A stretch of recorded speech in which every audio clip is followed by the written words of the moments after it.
Hi guys, Mr. Grover here again.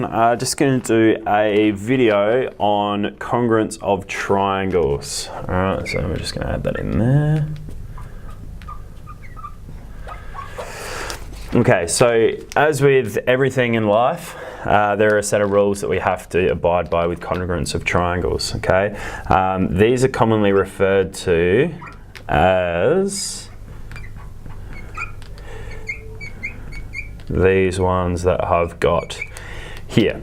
All right, now that kind of looks a little bit like gibberish, but what they actually mean when we expand these out: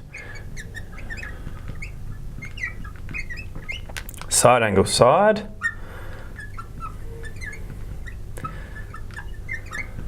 angle angle side, side side side, and this one's probably the most complicated one. So we have right angle, hypotenuse, it's a word we haven't heard for a while, and another side. Okay, now that still might sound like gibberish to some of you, but we're going to go through what each of these actually mean when we're talking about congruence of triangles. Okay, so let's say we have two triangles here. We've got one that looks like that. We've got another one that looks something like that. All right.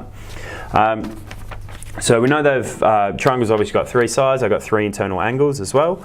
And what this first rule means is if there are two sides and one angle that are the same, we can say that these triangles are the same. So let's say we had, so we'll label this A, B, and C.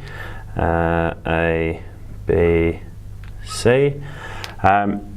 If we find out that angle B and angle B are the same, and we know that side A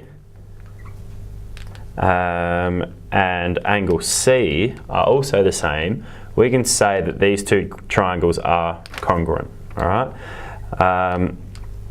Now we can apply that same logic to this next rule here. All right, and this is all about the things we actually know when we're looking at each particular problem. So you'll actually have to apply these different rules depending on what sort of situation you're dealing with and what question you're sort of dealing with. All right, so the other one is angle angle side. Again, pretty self-explanatory now, hopefully. So we need two angles that are the same, all right, and one single side that is the same.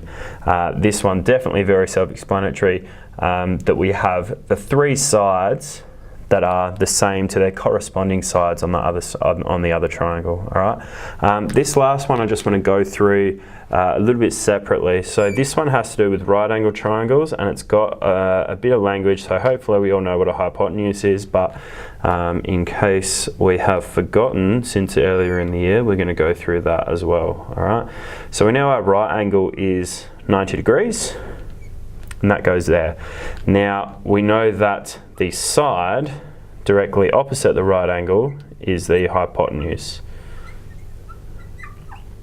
Okay, and we're just going to label this side A, side A. Okay, so what that's saying, obviously we know that our right angles are going to be the same. They're both going to be 90 degrees. The hypotenuse for this triangle is going to be here, so we're just going to label that H.